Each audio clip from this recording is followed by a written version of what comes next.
The following transmission is between us and Laura J., a prominent illustrator and comic book artist who has worked on commissions for the BBC, NHS, and Bethesda Softworks, and is currently in development of a comic series, Fallout: Call to Arms. Over the course of our conversation, we talk about art, creativity, and how the Fallout community has fostered inspiration, kindness, and joy in all its forms, both directly as a gaming experience, as well as indirectly as a visual medium. This is the Atomcast, and I am its host, follower Toshi. If you enjoyed this episode, be sure to show your support by leaving a like and hitting subscribe, and consider becoming a member of our Patreon, where your monthly contribution will go towards improving the quality of transmission, as well as helping to decrease the time between uploads. As always, links to our Patreon, as well as guest socials, can be found in the description below. Without further ado, Laura J. Art. You're an interesting guest for the show, and you're very unique because if I'm remembering correctly, I've had a one of the previous guests that I've had on. He goes by Evil Dungeon Crawler now, but back then he was the Wanderer 2287. He's also an artist on a different caliber than you are in terms of drawing. But specifically, what is one artistic tool that you've used in your work that has like really changed how you go about creating for the better? So like a new artistic style, approach, way of creating, or just like a tool in general, like, oh, I got a specific kind of brush or like a scraper or something like that. I guess I also don't know what kind of medium you use as a in creating your artwork. So I grew up a traditional artist, as most people do, I guess. But I used to love drawing with pencils and watercolors. And then I became a digital artist probably when I was about 15, 16, and I got Photoshop for the first time. And I just fell in love with it because it was such an easy medium to work with because you could undo your mistakes, and it's not easy to draw, but it made it a lot easier to fix things. But I guess for me, things turned around a lot when I bought my iPad back in 2020 and I started using Procreate. So I'm the sort of person, because I work from home and I'm in an office 1 day a week, I kind of don't like being sat in the same place all the time. I like to move around. I like to go out, and buying the iPad was kind of revolutionary for me because I could just take my artwork and just draw from anywhere. And I'm the sort of person now who loves to sit in cafes and doodle. And sometimes, I'm very introverted. So you do sometimes have people come up to you and say, oh, well, what are you drawing? And for the sort of things that I draw sometimes. Like the other day, I was drawing Cooper Howard from the Fallout TV show. And I had an old lady come up to me. She's like, oh, I'm very interested to see what you're working on. And like, how do you describe that you're drawing like a rotting cowboy to somebody in a cafe? Who's also happens to be kissing another canon character. Oh no, I don't draw that kind of stuff. I mean, No, that's yeah. all good. If that's what you want to do, fine. But I don't. But yeah, I think being able to be mobile while I draw is really important for me because I use Procreate a lot to sketch things. I get a lot of my ideas when I'm out and about, so it's good for me to have that tool handy so I can just start to draw wherever and whenever I want to.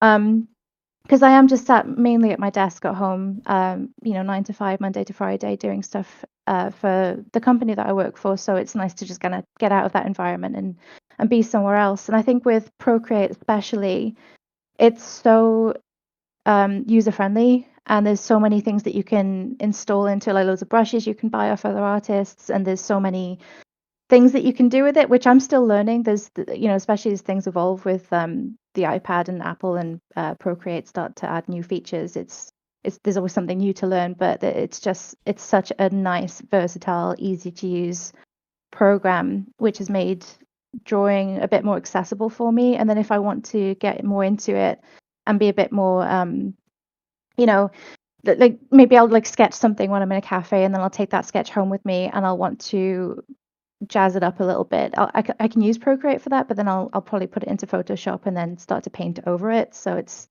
just good to have handy, and it's made it easier for me to go out and not just be tied to my desk all the time when I want to draw stuff, which is cool. So you talked about using like more traditional artistic tools like paint, watercolor, stuff like that when you were younger, and then it sounds like you moved on to doing that all digitally via Procreate and stuff. But you also specifically said that you sketch in Procreate. Do you like do all your sketch work in Procreate and then take that out of Procreate into a real life setting and then use, more traditional like paints and watercolors and stuff? No, not usually. To be honest, I don't tend to draw much traditional stuff anymore. I do still have a whole bunch of watercolors and sketchbooks, and I did used to take my sketchbooks out and about with me, kind of like what I do with my iPad now. But it's a whole when you're using traditional media, if you want to go out somewhere to a cafe, for example, you have to take all your paintbrushes, you have to take all your pens, a big chunky sketchbook, and it's just a lot to carry around with you. So I don't tend to draw traditionally anymore. I do it occasionally. Sometimes I get sick of looking at screens and I want to just match it up with something else. So I'll bring out my sketchbook then. But it's just easier, I think, to take my iPad places. And I do miss, to be honest, I do miss watercolors, because I found that even when I made mistakes with watercolor, it still kind of looked quite pretty. So you could spill water all over something, and then it'll just make this nice kind of, it'll merge with another color, and you'll make a little like a little effect out of it, which you didn't expect to find. And I miss things like that about watercolor, but I think for the kind of work that I do now, it makes more sense for me to use Procreate for sketching and then putting things into Photoshop to start tweaking them a bit. Yeah, because I was also going to ask that. I mean, I'm not very artistically inclined myself when it comes to drawing and painting and sketching and such. But I have dabbled here and there is a very different feeling when it comes to doing stuff digitally as opposed to like actually doing it with like pen and paper and stuff like that. Yeah. Is that like something you've noticed, like in that transition? Is there something you get more out of from doing things physically compared to digitally? Is there like a one that's like quote unquote a better artistic experience, or has it just kind of, because I remember there was always like, I remember from the art community a while ago there was like a big debate whether like digital art, like doing stuff on like an iPad and stuff, is sort of like the same as doing it on like a canvas. Mhm. And I mean, again, I'm not really like in that sphere and stuff, so it seemed to me as like a layman from the outside that conversation has sort of like died down and not become a real point of contention anymore. But is there still like that delineation either on like a personal level or like a community level, that there is sort of a difference between an emotional or like a connection sort of difference between like digital artwork compared to traditional paints and colors and such? I think personally, when I was drawing traditionally, because I had so many sketchbooks lying around, which, when I look at them now, they kind of feel like points in time. So I would have a sketchbook from 2014 and I'd have a couple from 2013. And because they're tangible, real life sketchbooks, and you can kind of flick through the pages and see all the stuff that you've been working on throughout that year or that month or whatever, it's nice to have, because because it's real and it's tangible, and you can flick through the pages and you can see all your little mistakes and all the brush strokes. I like that, and I like that about traditional art. But I think like it's when I'm trying to do I'm trying to think about how I describe it. It's I, I don't know, like I just it's nice to have a sketchbook, because you can sort of see how how you kind of thought things out a bit better in a sketchbook. I think like I would always draw lots of bits and pieces, and I wouldn't be so rigid with my sketching in a physical book. Whereas when I'm on a tablet or when I'm working in Procreate or whatever, I feel like I have to be a bit more I don't know, like I feel like I've got my professional brain on a bit more because they tend to be the tools that I use to draw professionally, whether it's commissions or freelance work. Whereas sketchbooks, they just feel like a bit more where I go to dabble with some ideas, or where I'm a bit loose with my sketching. So to be fair, I think I probably have my best ideas in a sketchbook because I'm not so rigid with what I want to draw. But I'm trying to break out of that and do that more digitally because I've got a small house. I don't have loads of space for like tons and tons of sketchbooks and art supplies. So, and I've got a sort of home office, but I don't have a studio like other artists do where I can put loads of paintbrushes and stuff. So, yeah, I think it's nice to have these little sketchbooks kind of lying around because I love flicking through them, and I love watching videos on YouTube as well of other people's sketchbooks and them kind of flicking through all this amazing artwork that they've done. And you do have a bit of a personal attachment to that. But I think people can do the same with digital art as well. I hope that answers the question. Yeah, to be perfectly honest, I was gonna say I completely forgot what the question was myself. But like it was sort of an esoteric question. Like it was kind of like I think like 2 or 3 questions kind of mushed in there at the same time. But like like I said, there is just like the and again, maybe you can correct me if I'm wrong here, but there is, or at one point was, an ongoing conversation about like whether or not digital art and traditional like canvas art are sort of like similar to each other, because like especially like like 15-20 years ago, I don't think many people would be looking at something that was painted on a canvas and something that was done in like Photoshop or like Kid Pix or something like that as like the same thing as watercolors or anything like that, or like oil paintings. But then at the same time, just the thought process and the normative conversation around like what art is has kind of shaped and changed since then, and since the internet tends to move at a breakneck speed, it's probably an incredibly like moot and outdated conversation at this point. Like art is art; it's all pictures and images in your mind anyway. Yeah, I think it depends sometimes on who you ask and what their idea is of what art means and what it is. I mean, I'm kind of lucky in that I grew up at a time where, digital art was becoming a thing. It's always been a thing throughout my childhood and everything, but I was very much dabbling in traditional art growing up. So, and we had lots of traditional art paintings around the house. So, it depends on the person. I think both are just as valid. I think you could look at an amazing traditional piece of artwork and you could look at a digital piece of artwork, and they both, if they speak to you, they speak to you. And I don't think one's necessarily better than the other, or it's very subjective artwork as well, and depends on what the context is, what the artist is trying to portray. But I don't think one is necessarily easier than the other either. I think both of them have their pros and cons. Both of them have their challenges. I enjoy doing both. I do think that having, like I said, like a tangible sketchbook to flick through and see things and see my progress over time is really, really nice to have. But then also with digital art, I just find it a lot easier to work with as a professional because I can undo mistakes a lot easier. And if I make a huge mistake on a commission, for example, I don't have to kind of go back and redo everything. I can just undo a few steps and then that's that.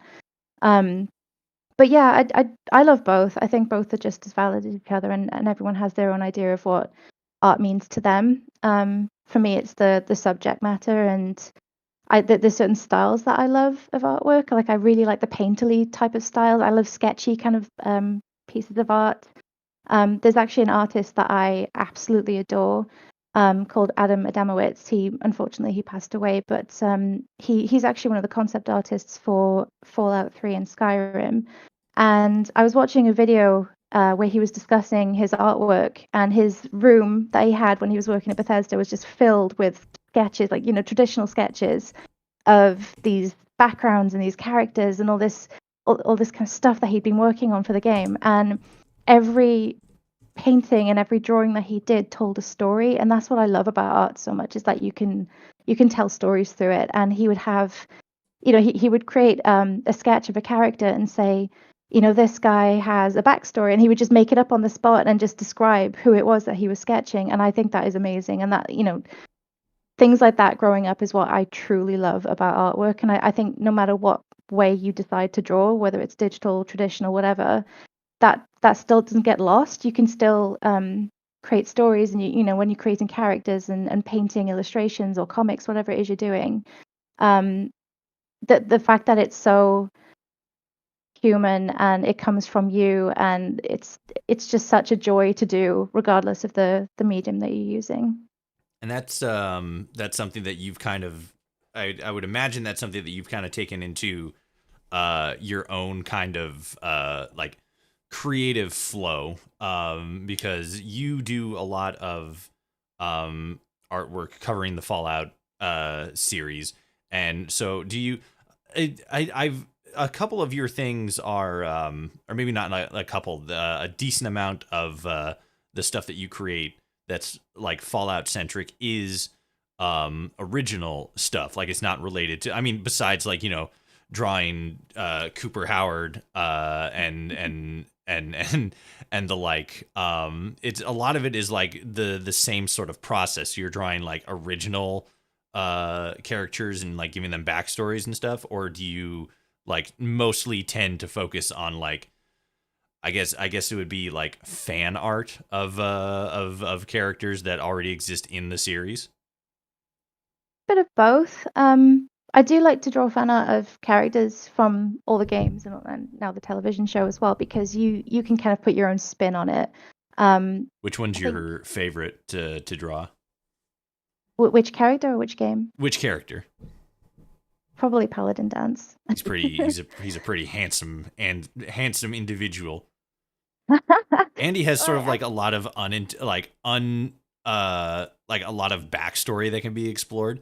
He always kind of felt like a character that was like pretty fleshed out, but there's just like so much extra detail there that didn't really seem like it either got fully capitalized on, or it was just kind of like left open to interpretation.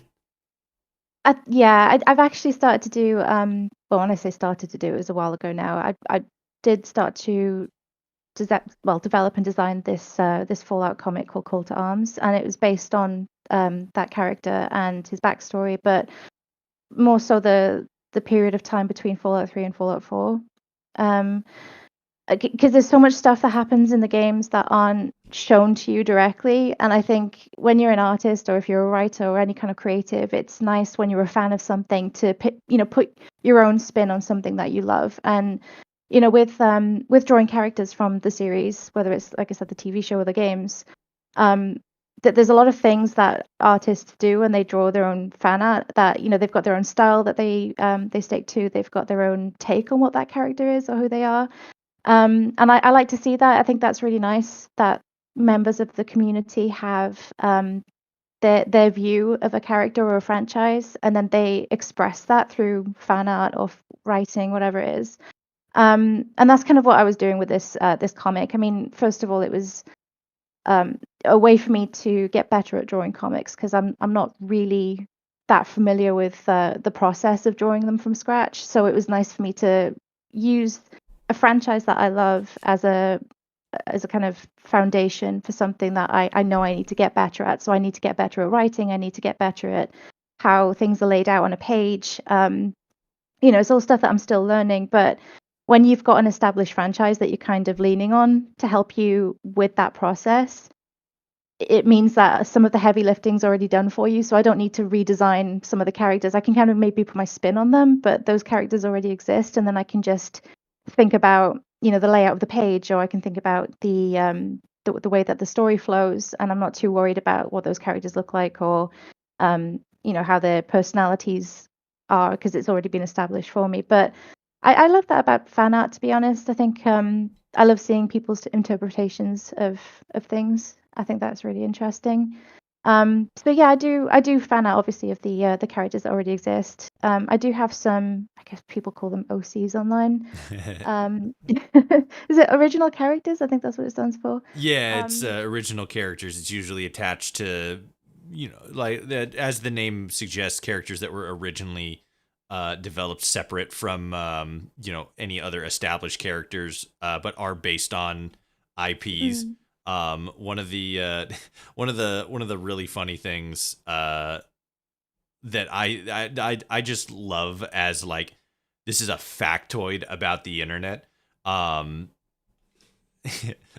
the Sonic the Hedgehog franchise is ubiquitous for the like almost infamous in a sense in having a fan base that is very good and very deeply interested in creating their own characters.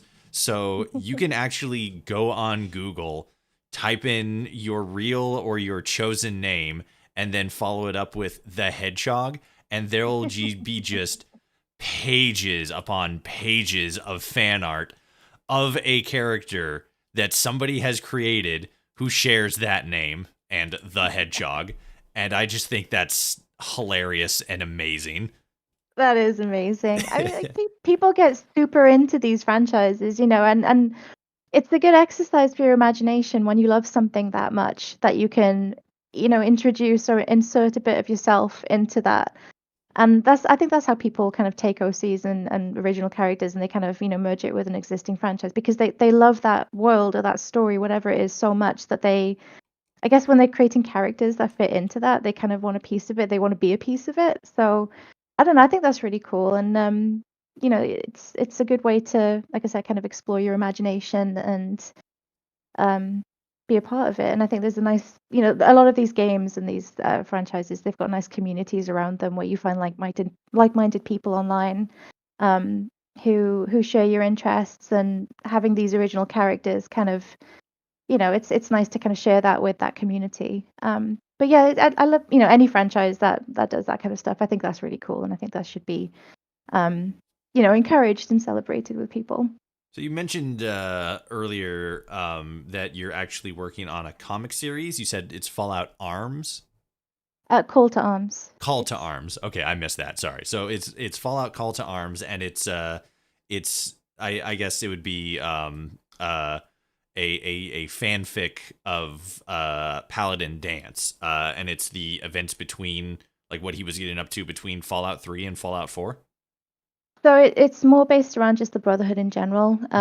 Dance is a major part in it because I've always found his story really, really interesting. Like I said, there's a lot that the games kind of allude to, and it does show you a certain amount of a character's backstory or what they're all about, but there's still a lot of stuff that isn't explored fully. And I think that gives people like myself, people who like to write fan art or, write fan fiction, or draw fan art. It gives you a bit of a sandbox to sort of play in where you can imagine your own version of events between, this time frame and that time frame. And that's kind of what I wanted to do with this comic is, there's certain characters that I kind of like. I like the sound of in the games of where they talk about them in Fallout 4, like Paladin Krieg, I think his name is, Mhm. and Cutler, and that they're just referenced so lightly and kind of, there's not a lot of context around them, and there's not a lot of discussion about who they were or what they did. But when you love that game so much, and when you love those characters so much, and you just think, oh my god, there's so much potential here for a story of its own, you don't know if that's ever going to be created by Bethesda or Obsidian or whoever it is. So you kind of take it on board yourself as a fan, and you kind of think, well, if I was to develop a game or if I was to develop a show or a comic, what would that look like? And that's where I just kind of, I guess it's kind of like a guilty pleasure where you just kind of create this story based off of the tidbits of information that you get from the game that you wish would be elaborated on a bit more. So you just kind of add your own spin on it, I guess. There was a I can't remember the name of it off the top of my head, but there was a manga that a manga. Sorry, I got so many people pissed off at me right now there. It was, I can't remember what it was called, but it was basically like this guy's kind of like walking through this very like huge, elaborate, mechanical kind of like almost like a Geiger kind of city. Everything not Geiger in the sense that it's all, like fleshy and alien looking, but in the sense that it's very big and sprawling and very intricately crafted and woven. I remember seeing a PewDiePie video where he was talking about like really enjoying the story. But like the thing that really sort of made it stand out a bit to me specifically is that there's very little, almost no spoken dialogue. It's pretty much just like the main character moving around in the space, and like every once in a while he'll like, I don't know, get into like a fight or something. But there was very little actually spoken dialogue. I think I've seen a couple of your works on Twitter from what you posted and stuff. When it comes to Fallout Call to Arms, is it like a similar sort? Is there a full like written out narrative, or is it one of those stories that's told almost primarily through like visual cues? Because like Fallout as a franchise, like the game world is very good at environmental storytelling. It can tell. I mean, obviously, it's on a smaller scale, but it can sort of tell a story just based on the environment or what characters physically do outside of what they verbally say or talk about. Where does your story your comic series kind of fall in line there? Is it like an actual like properly scripted story, or is it more of like a visual storytelling kind of adventure? So it's a bit of both. The bits that I've written, I think I've written the first chapter so far in all, all encompassing what I've done right now. But the later pages or the later panels do get quite dialogue heavy. I'm trying to lean more on making an interesting narrative than I am in making the panels look really, really good, because I think you can read a comic book. And to be fair to you, I don't read that many comics. I'm just trying it out to see if I can create one for myself. But I don't want it to be that every panel looks amazing, but it doesn't make any sense. And I know that some people can do that really, really well, where they can just create loads of incredible artwork and amazing panels, and it tells a story, and you can kind of get it. But I don't think I'm at that level yet. So I do want it to be dialogue heavy. I'm the sort of person that likes to write the dialogue between characters. I think that Fallout does that really well, where you've got a lot of funny banter between, especially in Fallout 4, where you've got the voice protagonist, where you've got that banter between companions and stuff. I think that's really, really cool. So it is going to have a lot of dialogue in it. I'm trying to like balance it, because I get a bit like perfectionist with things that I'm drawing. So I want it to just make sense when I'm writing the content, and not worry too much about how pretty everything looks, because if I'm just a reader and I'm reading through panels, you kind of skim through them quite quickly. I don't know how often the readers kind of take in how amazing something looks, but they're more interested in how things flow and whether the story makes sense. Makes sense. Yeah, so I think it's a bit of both. I love writing dialogue. I think that's probably one of my strengths compared to writing a full narrative. I just love writing scripts between characters. I think that's just so much fun to do, and I think one of the reasons why I decided to do this comic series is because that there are so many interesting characters in the Fallout universe, and they've got such interesting personalities, and they've got backstories which, again, like, they've just been alluded to. I think when you were talking about the narrative storytelling in Fallout, you could take any one of those pieces of storytelling, like you find a skeleton, in a very compromised position in a dungeon or something, and that is a story in itself. And that's what I love so much about this series, is that everything, you could trace it back and find something really, really interesting. And sometimes it could be something as simple as that, and other times it is like a full quest or something. But yeah, what I'm kind of wanting to do with this story is take something that was alluded to or kind of, referenced slightly, and just turn it into its own story. So although it is nice to kind of draw specific characters, and like I really enjoy drawing the Brotherhood of Steel, because I used to hate drawing Power Armor. I thought it was the worst thing ever, because it was so detailed and so many parts to it that I was trying to figure out in my brain, like, oh my gosh, how am I going to draw this from this angle or that angle? But as I've gone through this and drawn it more and more, I love drawing stuff like that. I find it really interesting, and it challenges me a bit. So yeah, it's a bit of both. I found the name of that manga series. It's called Blame. Oh, And okay. one of the things that really stood out to me when I was first learning about it from that PewDiePie video, that I thought was really interesting, is that Mhm. it was made by somebody who, if I'm remembering correctly, doesn't have a lot of background in like being like a traditional manga artist and writer and stuff, but instead had a lot of background in architecture and architectural design. So a Mm. lot of the panels in the actual story are like very big wide shots of a lot of like Mm. like just like deep interior city, almost like they're built inside of like a canyon or like a Yeah. cave, and all the structures are very like angular and very detailed in how they're designed, and just like almost like a lot of those like sketches you see of like building designs. Mhm.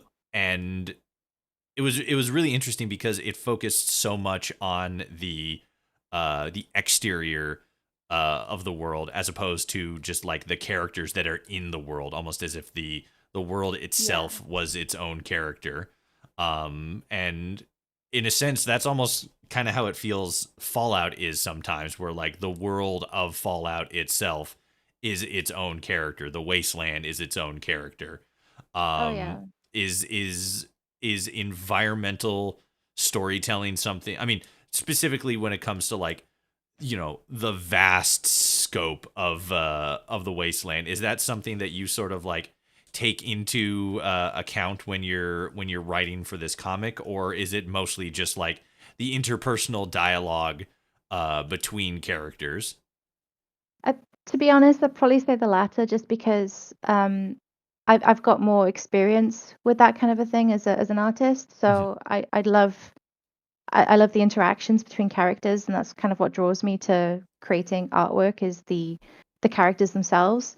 Um, I agree with you about like the world of Fallout is the like the scenery and the world itself being a character. I think that was actually brought up in another interview that may have been with one of the concept artists, but um, it makes sense that with that manga that you were talking about, that the person was an architect, and then that kind of lends itself to the work that they were producing. Whereas with me, I think I used to work in storyboarding, so I have to be very careful that not every panel looks like a part of a storyboard. Like that, there's still enough in it to kind of it's not kind of going to be a film or anything one day. It's a completely different set of skills, I guess, when you're creating a comic. But yeah, I love sort of drawing the interactions between characters. And yeah, I'm still kind of learning, I think, with comics. It may be something that changes over time as I learn new skills, but um, yeah, I think that's kind of my favorite thing to do right now with it. Is Call to Arms your first comic series, or have you done like others in the past? I've dabbled in it a little bit in the past, in for different genres. So I've actually got another book that I kind of dip into every so often, called Hiraeth. It's a Welsh word. Um, but it's more of a. I'm trying to be a bit more narrative with that. From like it's more of a kind of illustrated storybook than it is a comic. I think for me, and I kind of need to hold myself back a few times because I kind of want to learn everything all the time, and there's only so many hours in the day. Right. Unfortunately. I think yeah, exactly. And when you work full time, you need to prioritize what you're going to be spending your evenings and your weekends on.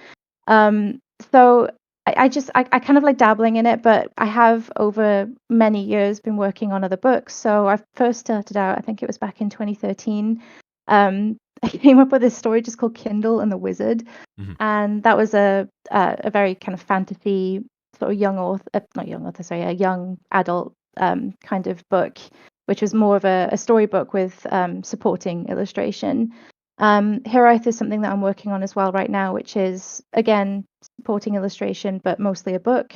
And yeah, it's just I just like seeing where these things take me.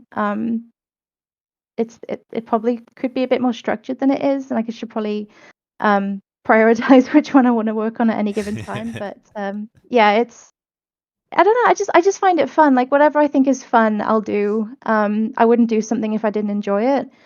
And I've just done bits and pieces of fan art. I've done bits of writing. I've done bits of storybooks, comics, a bit of everything really over the years. I'm trying to narrow down my focus a bit more now, and just work on these two things. I think I get the best of both worlds with Hiraeth because Hiraeth is a bit more personal to me. It's my own work. It's completely original to myself. Whereas, obviously Call to Arms is fan based.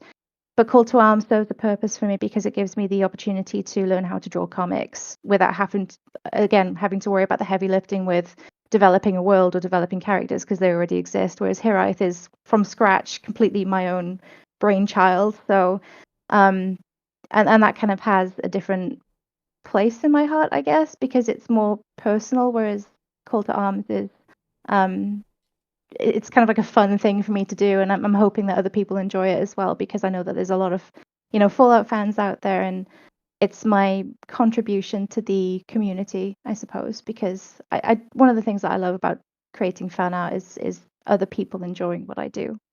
What was your first bit of Fallout specific art? Oh my gosh. Do you know what? I found this in a sketchbook the other day. I'll have to send it to you, but I drew a Brotherhood character, which funnily enough actually kind of looks like Dance. Back when Fallout 3 came out, I was so obsessed with that game when it first got released that I would just draw characters from it constantly when I wasn't playing it. And I drew this Brotherhood of Steel guy, and he had no helmet on, and it's like the worst drawing ever. I'll have to send it to you. It's just like this very crude little sketch. But I just remember. I never used to worry too much about how things looked when I was sketching years ago. I would just draw it because it's like, oh, I love this. I want to just get it out on paper. But yeah, I used to draw my own character from Fallout 3 a lot as well. I think her name was Jane.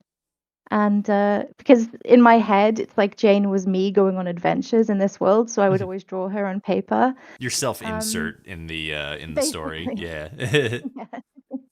But yeah, it's just fun. Like I think it's just so fun to draw and to write and just kind of give something of yourself to something that you love so much. That's pretty fucked up that Todd Howard stole your artwork and made Dance out of that. That's very rude.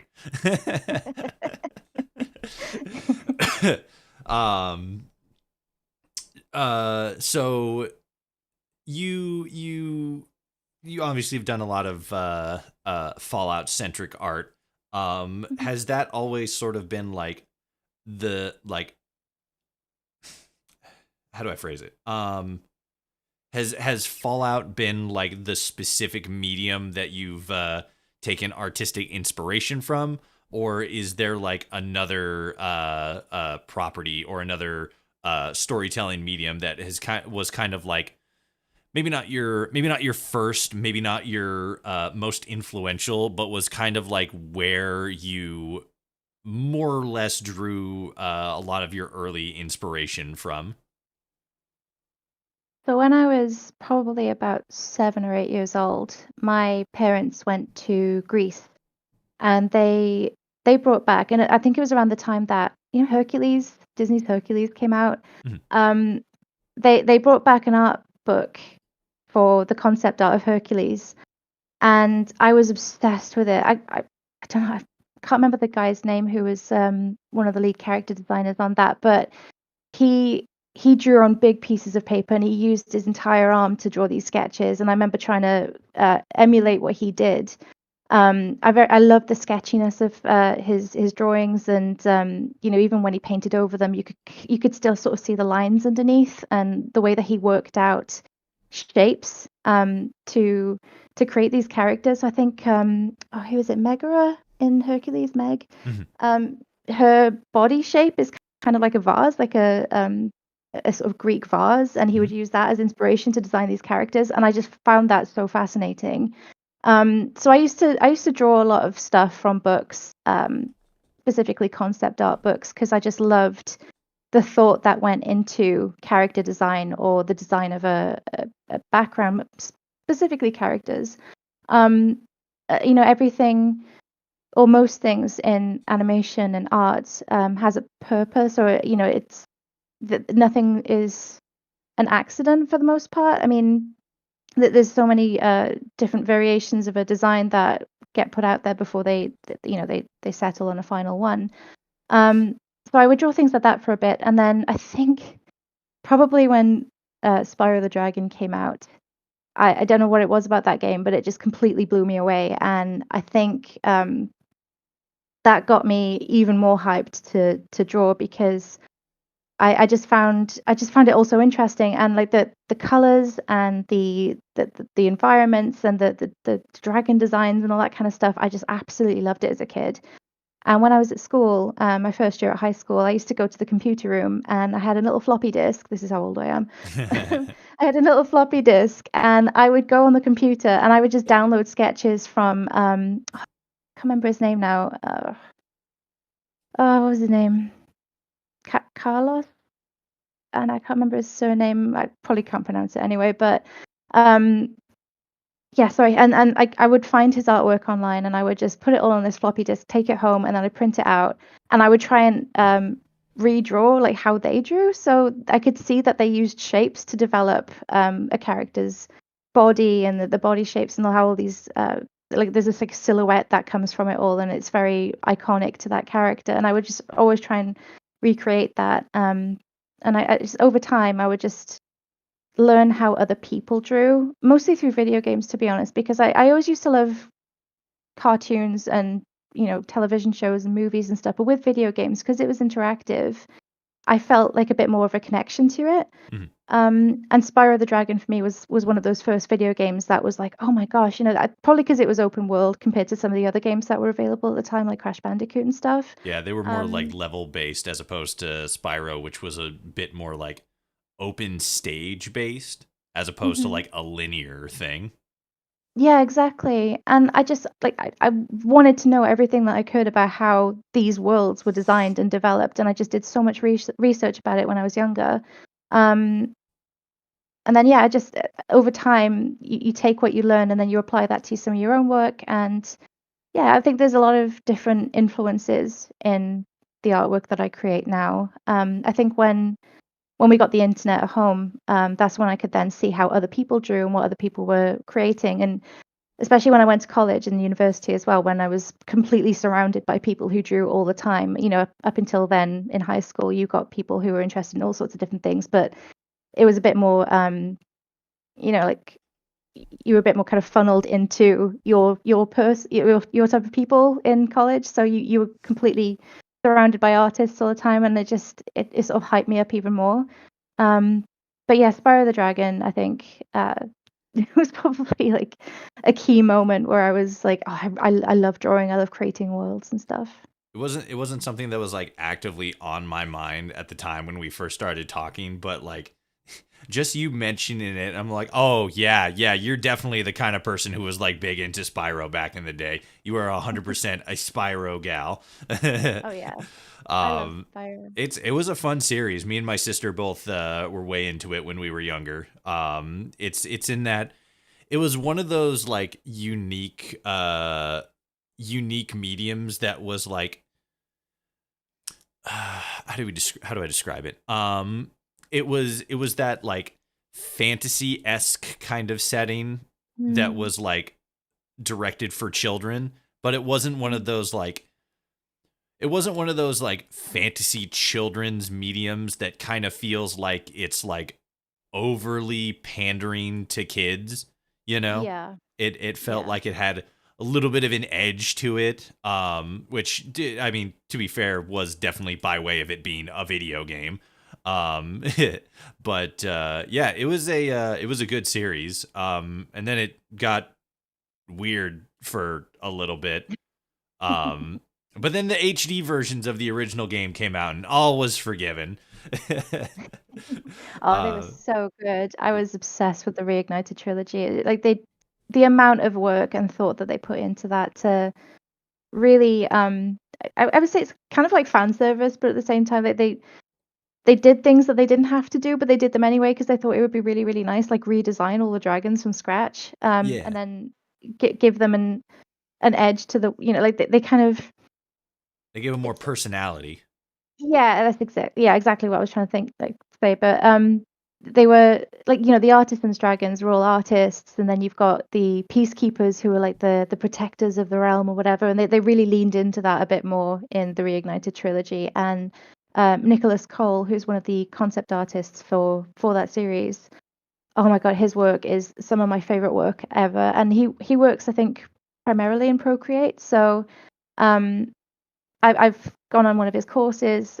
He's got a course on, I think it's called Domestica, on how to develop characters and stuff. And it's stuff like that I love so much about drawing. It's just like the concepts, the characters, the getting lost in a world that's so fantastical. And Spyro was one of those kind of key games for me where, like you said, it wasn't over the top kiddie. Like you could still play it as an adult and still enjoy it because it's just one of those really relaxing games to play. Especially the first one, I always found that the best because it was just, you're just a little dragon rolling around in the hills, and like sometimes that's all you need in a Right. game. You start from a Just like, simple premise and then expand from yeah. there. Yeah, exactly. So, and as I've gotten older, obviously your tastes change and you mature and stuff. So I feel like there's been certain games as I've grown up that have appealed to me at certain points in my life. So obviously when I was a child, it was all Crash Bandicoot, Spyro the Dragon. When I was a teenager, I got into Ratchet and Clank and Jack and Daxter. They were my two favorite games, and a lot of those games I think used the same concept artists because they were from Insomniac and Naughty Dog. Mhm. So I kind of feel like I kind of grew up alongside those franchises or those companies. And then yeah, obviously then when I'm an adult, it's more Fallout and Call of Duty and whatever else I play, like Left 4 Dead, stuff like that. Did you ever get into to Rayman as a kid? Yeah, I loved Rayman. I don't know if you've seen it. There's what's it called now? Captain Laserhawk on Netflix. Oh yeah, the one where like where Rayman's a fascist sympathizing news reporter, which was a Yeah. interesting direction to take the character in. I know. I was well. I when I was a kid, I was obsessed with Rayman. I loved it so much, and in fact, I used to moderate the Rayman Zone Ubisoft forums when I was 15. I don't know how I got into that. I think I was just new to the internet, and I thought, oh, I'll message one of the admins and see if they've got an opening for a moderator. And I had no idea what I was doing. I think I lasted about 3 months. Yeah. But yeah, anyway, I loved Rayman so much. And then when I when I watched Captain Laserhawk and he was just like snorting coke off some cow woman's ass, I was like, oh, all right then. I guess Like, this is oh my god, the happening character grew up with me. Holy shit. now. I also no. To be honest, it's like you kind of expect that from some of these franchises that millennials grew up with. Mhm. If you're going to reintroduce them later on, um, a lot of the people who were younger when they came out, they're probably all adults now. So how do you reimagine that character to appeal to that audience again? Because, someone my age probably isn't going to be um is probably going to be playing Fallout or something more than they're going to be playing Spyro, so or Rayman. But yeah, I just I think it's really funny that they've tried to, like, they could have just gone and made another Rayman game, but they just decided to have him snort coke instead. Yeah. And then you have the exception to the rule, like Pokemon, where it's literally just the exact same thing that it was back in 1991, just with like better graphics and mechanics. It's still like, we're gonna go on an adventure and we're best friends. I'm Ash Ketchum, Pikachu, power of friendship, and our 30-year-old selves are over there just bawling our eyes out, like, yes, it's so beautiful. Do you know what? Nostalgia is such a powerful thing. And I think that's why they've recreated a lot of these games, like Spyro got that reignited trilogy and stuff. I think that they're obviously aware that a lot of us are kind of in our 20s and 30s now, so we need to um, lean back into the 90s stuff because it is very powerful. When people see something that they loved so much when they were younger and it kind of stuck with them, they'll see it again and be like, oh, do you know what? I kind of want to go back to those happier days and just switch my mind off for a bit and just be a little dragon in a fantasy world for a little bit again. But um, yeah, it's funny how things have a resurgence over time. So I mean, the 80s had a bit of a comeback. I think the 90s are now starting to have a bit of a comeback as well, um, which is cool. I love kind of, you know, I think your 30s are kind of rediscovering all the things that you loved so much when you were younger and not being so ashamed of it. Like I used to, when I was at school, I used to hide the fact that I was drawing Spyro the Dragon on my lunch breaks. But now I'm just like, yeah, whatever. I'm just gonna put whatever I want online, so it's all good.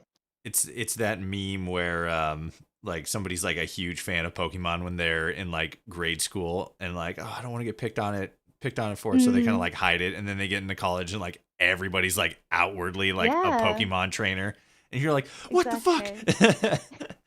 It's so nice as well when you find your people who are into the exact same stuff as you. I mean, that's kind of what happened to me at college. Right. That's I partially what college is for, just finding yeah. the not like other, school level peers like you do in like Mhm. middle school and high school, finding your like clique group, but more so just like finding the other like actual full grown tax paying adults that like the same thing as you do. Exactly. And it's more intentional when you go to college and uni because you've specifically chosen this field to study in. So Yeah. obviously the people who are going to be studying the same as you are going to be intentionally doing the same thing. So you click with them a bit more. Yeah. As sort of like a reflection of that, talking about the whole concept of, like reliving like nostalgia and stuff like that.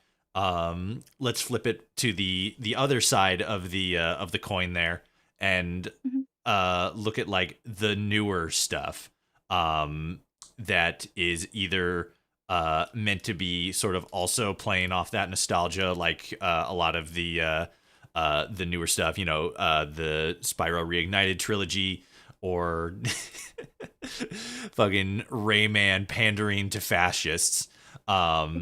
We have the like newer entries in the Fallout series specifically, but also like newer entries from Bethesda. Mhm. So like, you have Starfield, and then you have Elder Scroll 6, which is still probably like another like 6 to 8 years away from actually dropping. Did you see the interview with Todd and Maddie? I did, yes. That was so And funny. so Maddie brought up how old the teaser trailer was, and Todd's like, "Oh yeah, I uh gotta honestly, I've got to say, I am so proud of Matty for how far he's come because I watched his videos when he first started putting them on YouTube back in 2013, oh." and it was around the I don't know if you remember this, but do you remember the Survivor 2299? I think it was. Oh It God, was kind of like that it was sounds like so a familiar. prank. It was a prank played on the entire Fallout community where they were just Oh Like fuck somebody, yeah, that's right. That countdown and shit, and it turned yeah, out the to be like countdown. nothing. That's Oh it. my god, you just brought up so much trauma right there. I That think was everyone's traumatized by that oh in the my god. community.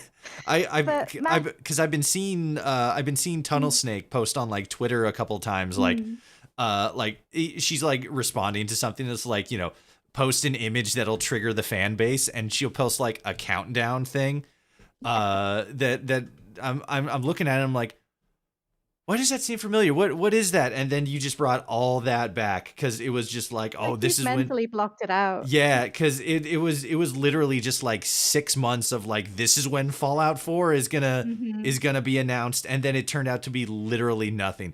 Oh my It was just god, Rickrolled at the end. I'm Yeah, I'm ha- I'm having such a like beautiful mind moment. Like it's all coming back. Oh my god, it's like Memento. It's like the end of Memento. Holy crap. Oh my god. But like Matty was one of the first people who put out videos on that, and I remember watching his videos specifically about the Survivor because he would, so every time a new countdown would show up, he'd be like, oh, what's going to be at the end of this, and then it would be another breadcrumb trail to another countdown and all this stuff. But Mhm. yeah, that to go back to that interview with Todd Howard, I'm so happy to see that his YouTube career has come to this because I know how much that means to him. Mhm. And how much it means probably as well to the whole Fallout community to see a YouTuber who's so well known and so renowned within the community being given that opportunity. So, Yeah. but yeah, no, I did watch it. It was a very, very good interview. It is a big thing, because like, it was. I remember the Lex Friedman podcast episode Mhm.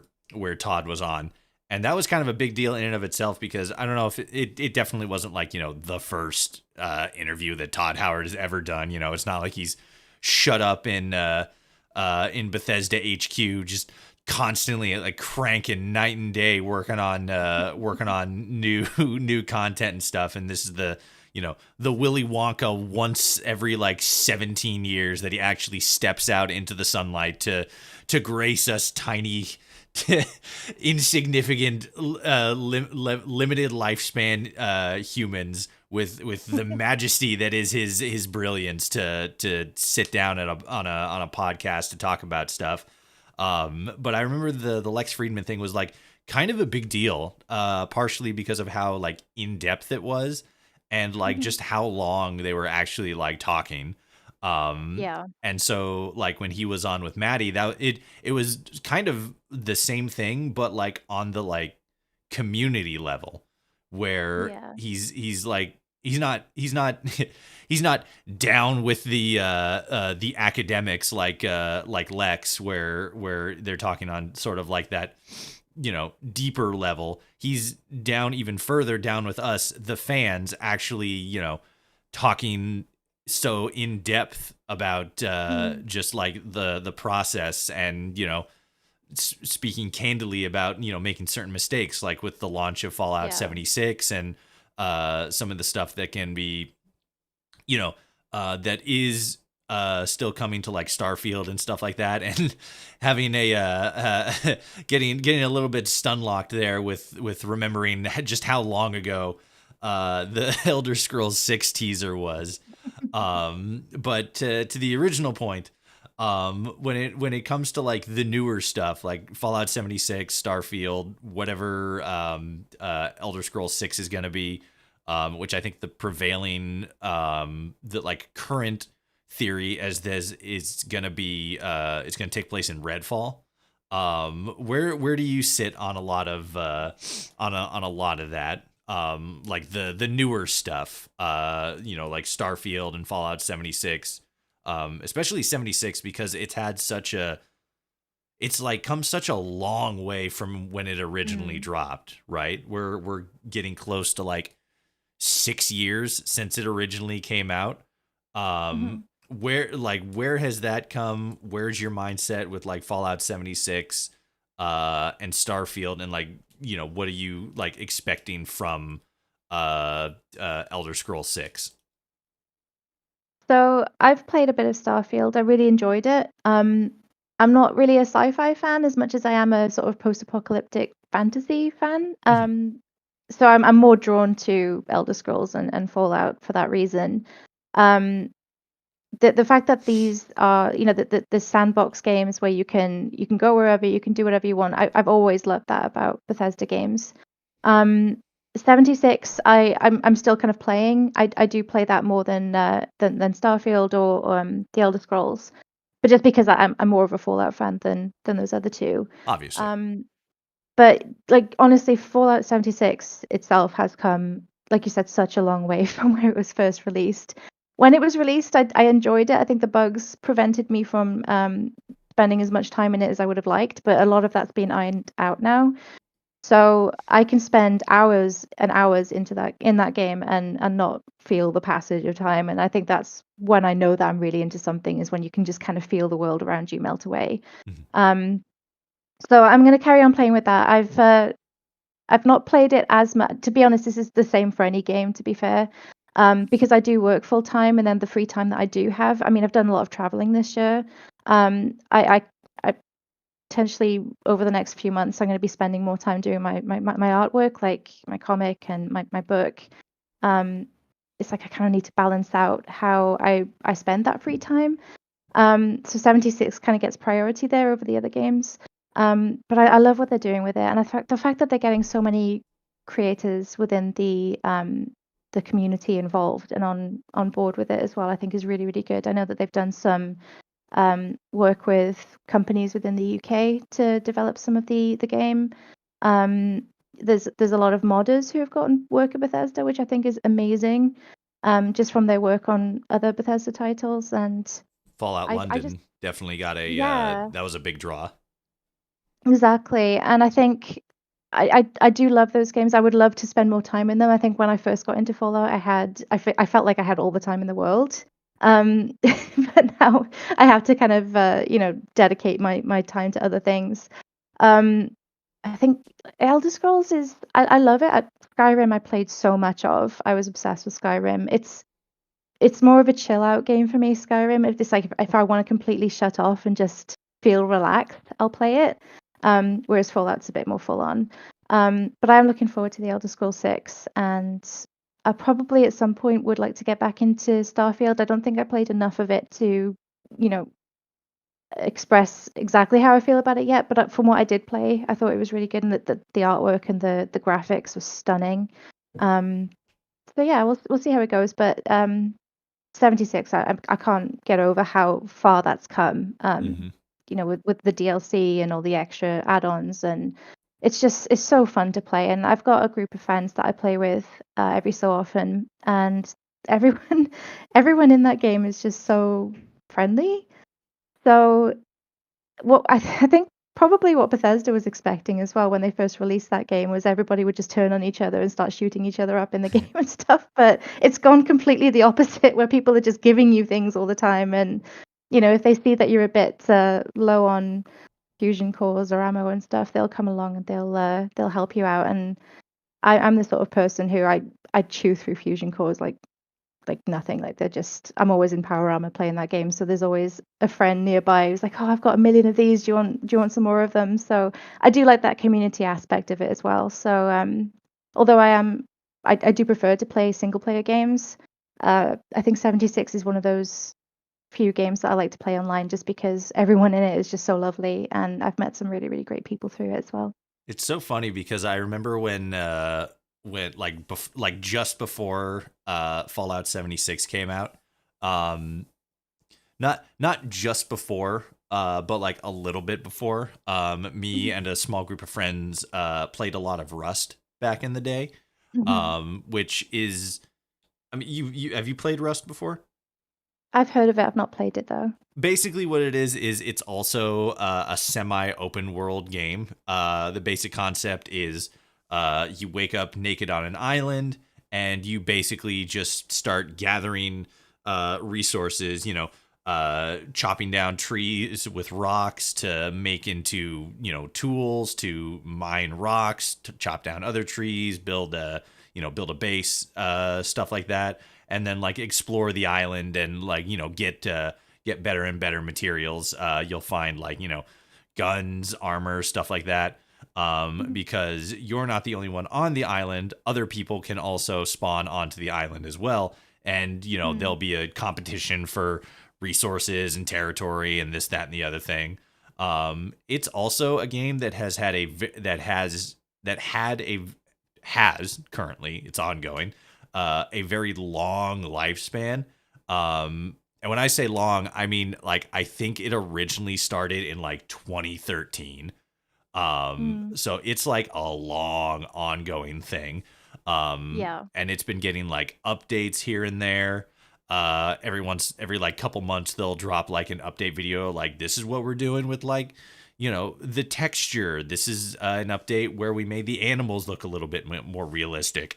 This is where we're adding like new features like train tracks, underground subways, new monuments that you can visit, new weapons and tools and this, that, and the other thing. And it's a game that just kind of like very similar to Fallout 76, just keeps like evolving. And it's a really fun game, because it doesn't have,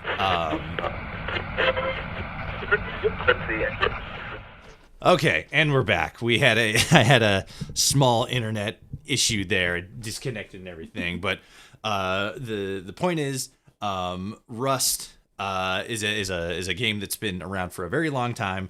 It's very popular. It has a very strong PvP component, player versus player. And the main standout point is that people can be incredibly toxic in the game, like just saying the most vile shit you could ever think of. And like a Call of Duty lobby, right? But one of the things that if you're in like a good server, with people who don't like offline raid your base and stuff like that.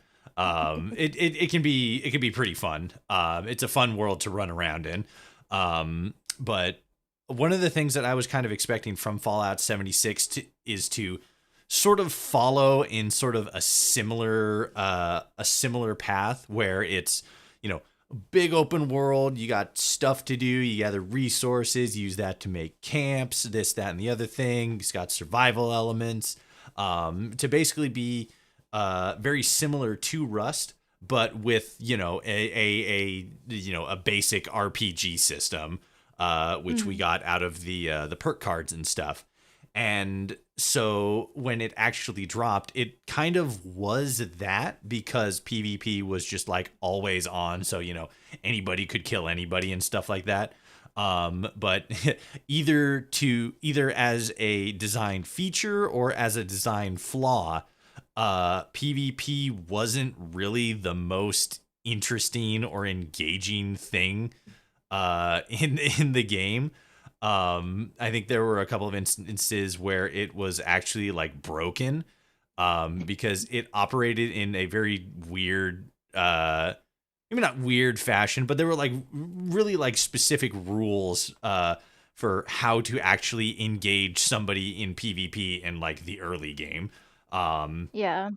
And the mechanics were weird and strange. And so, again, either by a design feature or a design flaw, people ended up mostly turning away from PvP because like it was either just like not good at first, and or then later became just like properly broken. And then everybody, it's so funny because everybody was just all like, well, I can't be an asshole, I guess I'll just be nice to everybody. And then they were.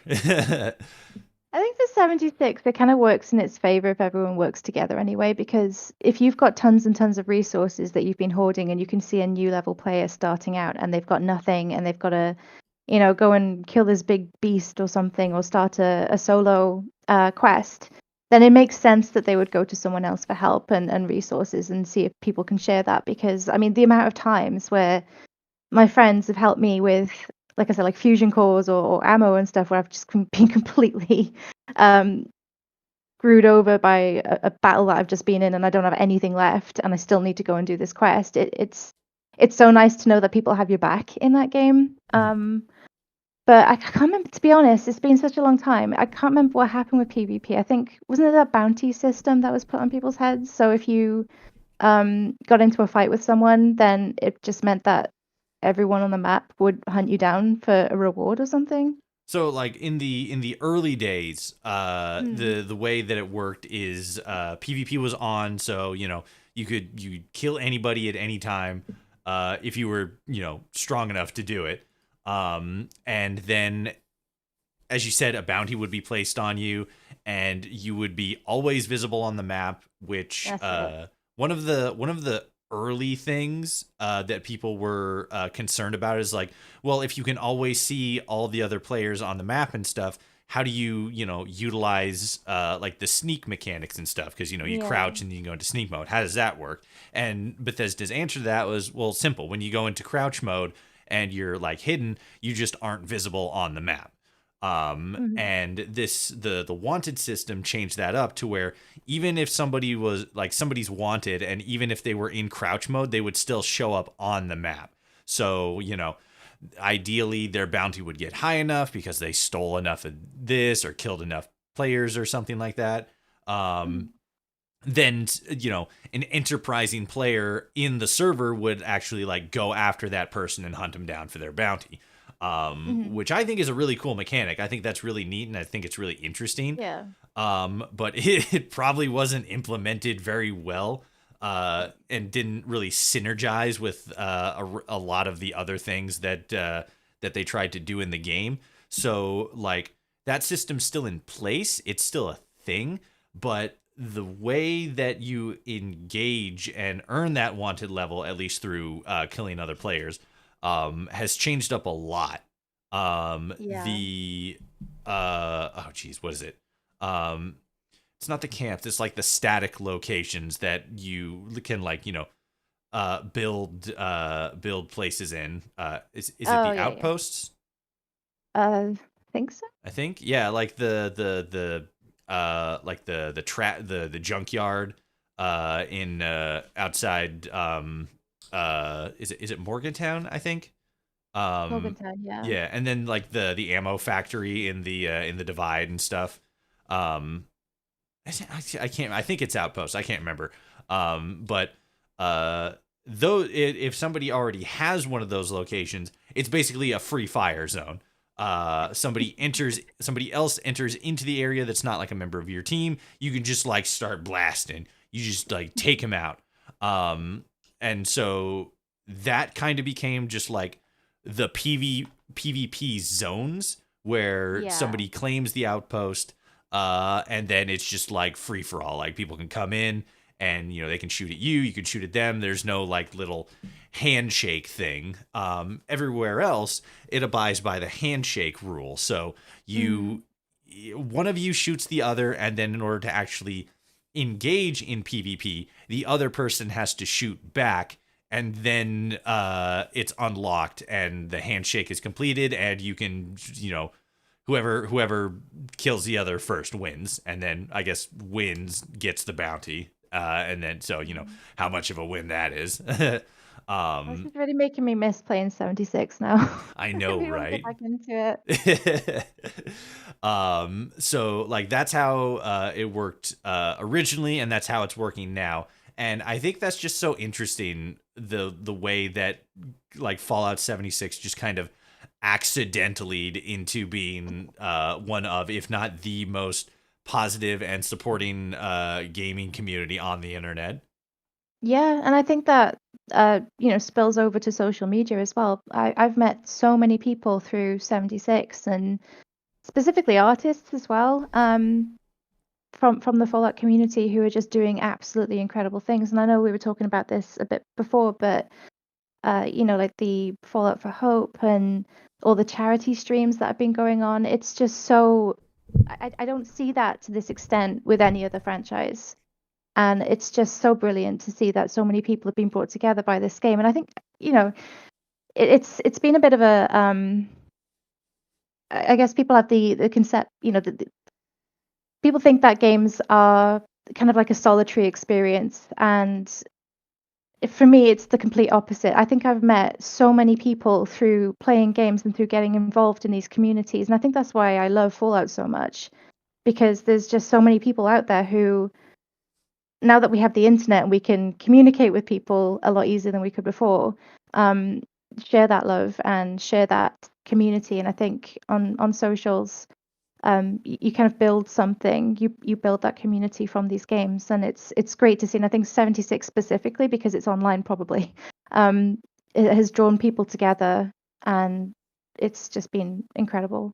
So one of the things you mentioned like before, like way back in the closer to the start of the interview, is you mentioned that you have a second comic besides Fallout Call to Arms. You said it was Hiraeth. Can you elaborate any more on that? Like, tell us a little bit more about this other comic that you're working on. Yeah, I'd love to. So, in all honesty, Hiraeth is a project that I don't want to go into too much detail about on social media, especially, mainly because it's still a work in progress, and I do need to spend more time understanding its themes and story before I commit to posting about it all the time. But I do at the moment love sharing sketches and designs through, you know, Twitter and Instagram about its main protagonists, which are Fionn and Halliwell. And that's a young girl and her imaginary dragon friend. Um, so it's a passion project that it's very close to my heart. That's one of the other reasons why I don't want to post too much about it at the moment, because I kind of want to get it right before it's kind of plastered all over the internet. But at some point, I will be making more of an announcement around it. But I can give you a bit of flavor around what to expect. Yeah, So definitely. when I was little, I spent a lot of my time in nature with my sister. Most of the time that was on beaches in West Wales, and we used to do things like make dens and explore fields, and we used to run through sand dunes and just we'd have all these silly little adventures that we'd spend all day just like exploring and stuff. Um, and I think when you're doing all those things as a child, everything just feels like one big adventure. And I guess when you're an adult, that just seems like a small normal day out. Um, but yeah, when you're a child, like the world feels huge and your imagination is limitless. So I just thought that this is such an amazing and beautiful aspect of childhood, but it can also be scary.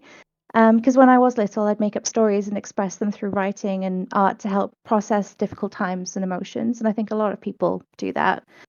Um, so yeah, Hiraeth is about capturing, the ups and downs of growing up through, the realities of the world, and how sometimes we can like internalize and make sense of the highs and the lows of life through our imagination. I was a very imaginative child, so I used to draw a lot, I used to write a lot, and yeah, I just used to make up all these little stories in my head.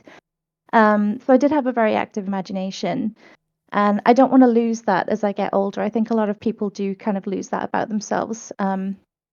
Because life gets difficult, it gets more challenging, you have more responsibilities. There's loads of different reasons why that happens. Um, but yeah, it's always been a comfort sometimes to sort of escape into a made up world in your head. And I think for some people that's gaming or watching television shows, but for me it was always art and making stories. Um, so as I open up more about Hiraeth over time, I'll sort of start to discuss why I wanted to write it and illustrate it, because there is a reason for that. Um, but underneath it all, it is dedicated to, two very important people to me, whom both have sadly passed away now. Mm. But it was, it's a very heart-wrenching story, but it's a nice story. I don't want it to be, depressing or anything. It's just all about the kind of magic of growing up and having these fun adventures, and how as we kind of go through all of that, we have this sort of imagination around everything, and we kind of internalize that through our imagination. So I remember that we talked about this briefly before, and you actually brought up two particular films, A Monster Calls and Bridge to Terabithia. Mm-hmm. I can't remember those two films very, very much. It's been such a long time since I've seen them, but I do remember the themes of them, and it was very similar to this, where it's, it's that kind of those two worlds where you've got reality and your imagination, and it's kind of like that, but just imagine it with dragons and a very heavy 90s vibe. Yeah, because we I think were talking about that a little bit before we started the interview, and those stories specifically are more along the lines of magical realism, wherein the story takes place in a real world, but through the magic of imagination. The characters experience the like magical world and stuff, but it's always drawn back to some kind of like real world related experience, problem, issue, something like that. Exactly. The original book, in my opinion anyway, didn't didn't do the best job in sort of explaining or like going all in on the premise. But I remember the movie version of Where the Wild Things Are, and one, that movie was an emotional gut punch that I don't think anybody saw coming when it first came out. But in the movie compared to the book, I mean the movie follows a very similar story, but it's like it's movie length, so it's much longer and much more expanded upon. But in the movie, it feels more like Max is going through just the typical growing pains of being a child, and like growing up and his relationship to his mom's, his friends, stuff like that, and then Yeah. it brings it back around because like originally he runs away and then he finds himself in the wild lands, or whatever is called, the land of the wild the land of the wild things, I think it was. But then like eventually he gets it all out of his system, being wild and crazy, and realizing that has implications and an effect on the people around him. And so he kind of starts to realize like, okay, maybe I was too hard on my mom. And then like at the end of the movie, we see him running back, and he's hugging his mom, and it's a big, happy, warm moment. And it sounds like that's what Hiraeth is. It's more, as you said, more along those lines of like Bridge to Terabithia, where it's a magical realism story where it's an emotional story based on like, again, real world experiences, trials, tribulations, struggles, this, that, and the other thing. But including magical elements to make it seem more mystical in a sense, to sort of Yeah, absolutely. Yeah. No, I when I was growing up, and this probably feeds into a bit of the inspiration for it, but I was absolutely obsessed with all those old 80s films. Some of them came out before my time, so I'm trying to Terminator, think Predator. I was thinking more about like like the Neverending Story, and with all Oh that yeah, over the top whimsical kind of magical stuff. So that's the yeah. kind of that's the fantasy world, and then you've got the reality side of it as well. And as a child, you're kind of always between those two worlds, and I kind of like that about the Neverending Story, because it's all about how as you get older, the whole reason that the world is starting to fall apart is because humans kind of as they grow up, they start to lose their ability to imagine and create stories and things. And I think that this story, it's like we don't have to do that. We can still always I guess be a bit childlike in the way that we express ourselves. And I don't know, it sounds a bit silly me saying it like that, but I loved all of that growing up. And the Labyrinth was another one that I was obsessed with, just this over the top fantasy stuff. And I've always wanted to write a story that is kind of like that, where it's the crazy character designs and crazy just crazy characters, all these different personalities. But I've never been able to sort of hit the nail on the head with what I really wanted to write about, because I can create all these character designs and all these different um like creatures and stuff, but what am I going to write about, and how am I going to put all of this together? And I think going back to my own childhood and kind of meshing that into it somehow, because I can't remember who it was. Again, this probably goes back to Fallout a bit, but I think it was Josh Sawyer said, "Write what you know." Mhm. And you know, I had such a good time when I was a young child, kind of experiencing all these different things, all these little adventures that I had, because I was very lucky to have grown up in sort of rural Wales, where there was a lot of exploration to do and stuff, and we always use that. Now that kind of fed into my imagination as well. So it's just meshing those two things together, and I don't know. I'm just gonna see how it goes. It's my first time writing something original from scratch, um, so it could it could be rubbish, but I'm gonna try it, and that's the best I can do. So, and when it comes to projects like this, you can always reiterate it over time. If it's not brilliant the first time that you write it, over time you can refine that and, find the purpose of it. But I'm just doing it for fun Or at you the just moment. do what Marvel does and just expand it into a cinematic universe if the first one doesn't, like, oh, that was an alternate universe thing. But I think that there definitely is something with what you were getting at there, about like the sort of like childlike imagination and exploration, because you were talking Hmm. about there's a lot to explore in like Wales when you were young and growing up and stuff, and Yeah. that made me remember oh jeez, I'm so bad at remembering names and stuff, but the guy who made Pokemon, he said that a big inspiration for that was when he was younger and he was going out into like the woods and looking for like, Hmm. cool bugs and animals and Yeah. stuff, and he was just exploring the wilderness around his home. And like there is a sense, uh there's a very real like kernel of truth in the sense that there is sometimes just things from childhood, or just even as like, young adults, teenagers, full grown adults, things like that, where it's like you go back and you re-experience those younger memories, and you're able to take something away from that to create Hmm. something that is rooted in a very similar feeling that I think everybody has, just the sense of exploration, as you said before, just the size of the world. Um, Hmm. because even as we get bigger, it always seems like the world is getting smaller, and then we just kind of venture a little bit farther beyond our typical stomping grounds and realize that the world is still super big. We're just Hmm. bigger now.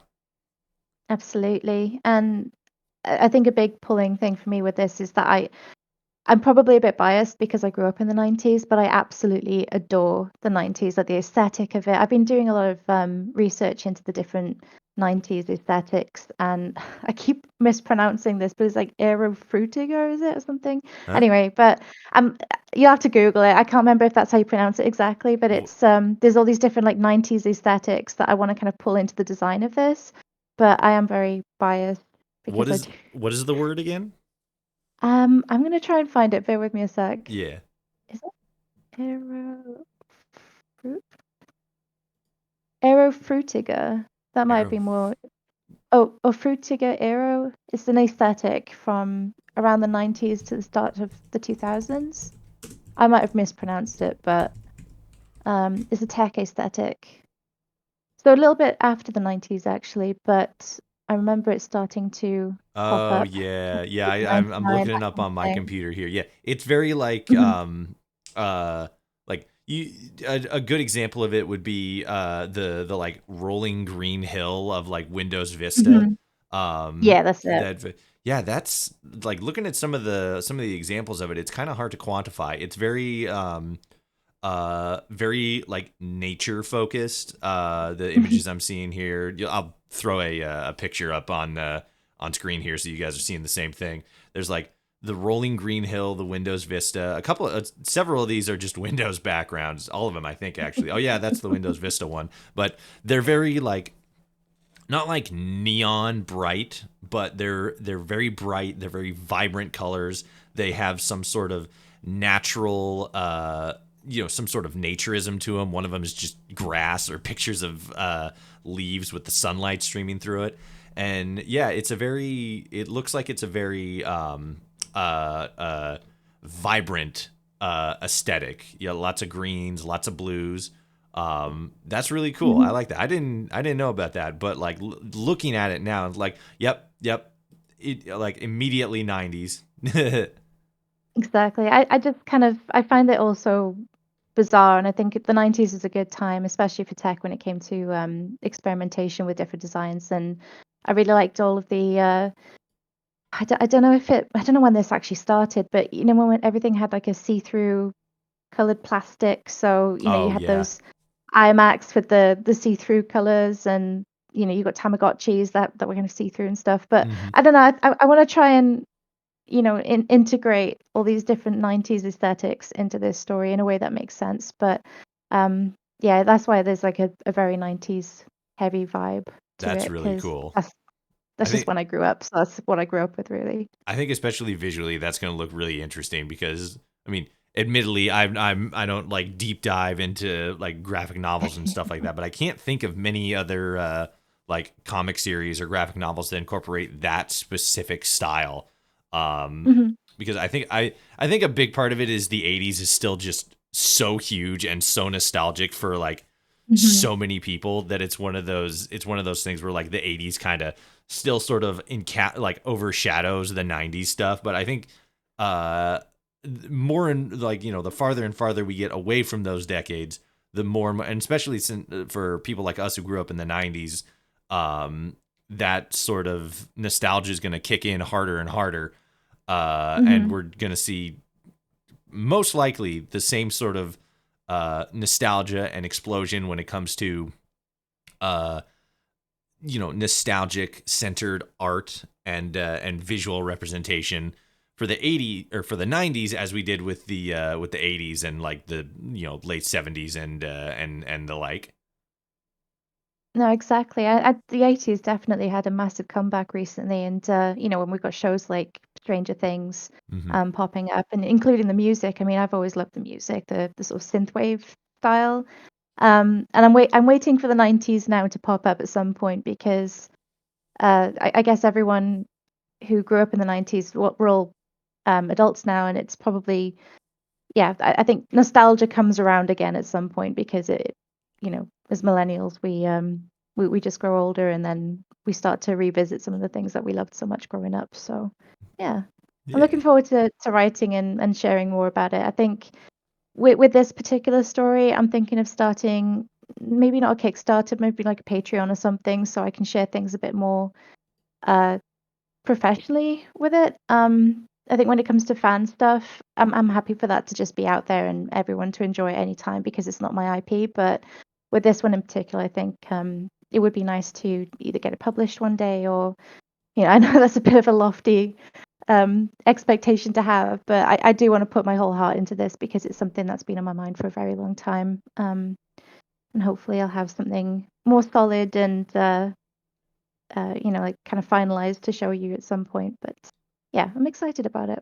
For especially since we're talking about newer design with this, and this is the first time I've heard about this Frutiger Aero thing. I got the Wikipedia up here. It's also called Web 2.0 gloss, Yeah. which rolls off the tongue a little bit better, in my opinion. But especially for this one, as more people discover, like uh, artistic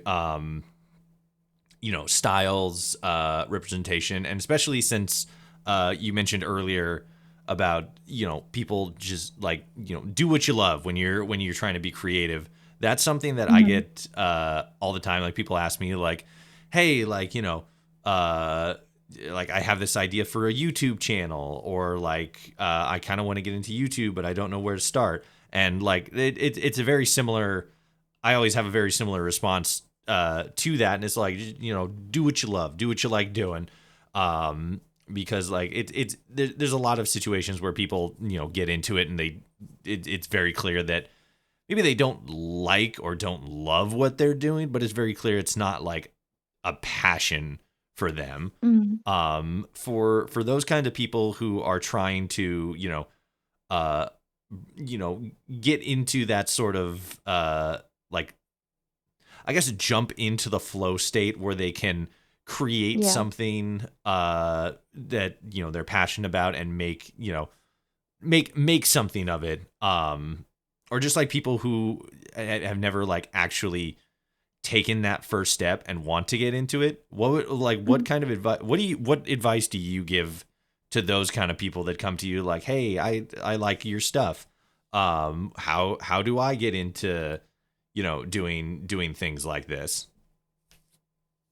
So this is going to sound a bit weird, but do what makes you feel at home.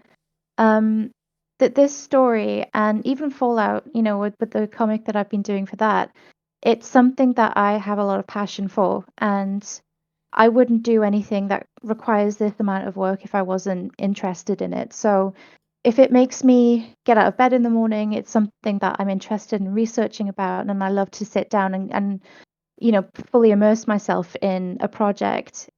It has to be something that I care about to that extent that I am willing to pour hours and hours and hours into.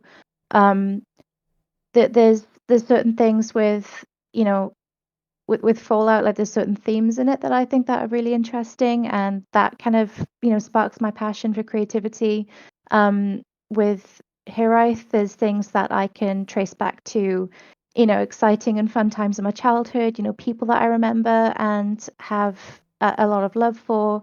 The aesthetics, that kind of represents a time in my life. So there's, you know, fun and happy memories that come along with that. And there's just all these different things that I absolutely love and have so much.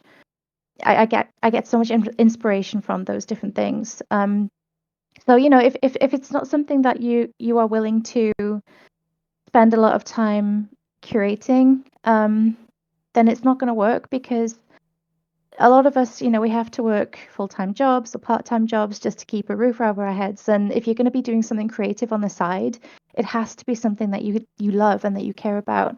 And it can sometimes take a bit of soul searching to understand what exactly it is that you want to do, what you want to produce. Especially with social media these days, there's going to be a lot of stuff that pops up where you think you need to hop on trends, and I've done that myself as an artist. I've found that, you know, certain games have been trending, and I'm seeing a lot of engagement online with people producing fan art and getting lots of traction because I don't know, like Baldur's Gate, for example. I'd love to play that game. I was thinking, oh, maybe I should do some Baldur's Gate fan art because that's really popular right now. But because I haven't played it yet, it wouldn't come from a place of authenticity because I haven't experienced it enough to for you know, whatever I produce, that's going to take time for that to be an authentic thing. Now would be actually be a good time to pick that up because it's actually on a I know. discount for Steam Summer Sale. I bought it Oh the other day. no. And I posted on Twitter like I now legally own it. I've Take been from wanting that to play what you that game will. for ages. It looks amazing, and I, you know, if I had played it, if I have had the time to sit down and really get into it, then I probably would just naturally gravitate to creating some artwork for it, which probably will happen at some point. But you know, underneath it all, it's like you have to create something that you love because being an artist or a writer or any creative, you know, any creative journey that you're going to start, it's a very, I don't know how to put it, like a feeling heavy, like it comes from you. It has to come from feelings and emotions, and um, you know, I've seen a lot of artists online, and I love it. I love seeing people create their own books and their own stories, and it's something that they just pour their whole being into, and you can tell that it works for them and that it's reflected in the work that they create.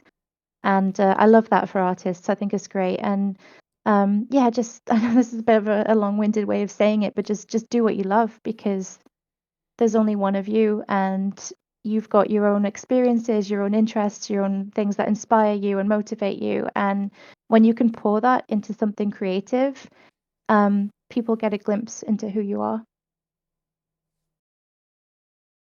Thank you for listening to our conversation with Laura J. Be sure to check out her links in the description below. If you enjoyed this episode, consider becoming a Patreon member, where your monthly contribution will go towards improving the quality of transmission, as well as helping to decrease the time between uploads. Until next time, dear listener, I thank you for tuning in, and I will see you out there in the wasteland.